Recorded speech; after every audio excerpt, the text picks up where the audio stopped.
Understanding whooping cough, causes, symptoms and remedies. Every breath matters. It's a mantra we often forget until something disrupts its rhythm. Welcome to our discussion on whooping cough. Whooping cough is not just a cough. It's a highly contagious bacterial disease affecting primarily the respiratory system. Caused by Bordetella pertussis, this disease doesn't discriminate. Both the young and old can fall prey. But children are most vulnerable due to their developing immune systems.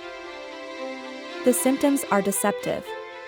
It starts as a common cold, but could progress to violent coughing fits, making it hard to breathe. Whooping cough has a distinctive sound. A high-pitched whoop during inhalation often follows the coughing fits, hence the name. But there's hope. Routine vaccinations and antibiotics can prevent and treat whooping cough, respectively. Yet, prevention remains the best cure. Remember, we all breathe the same air. Let's keep it clean and healthy for everyone. Stay informed, stay safe, and keep breathing.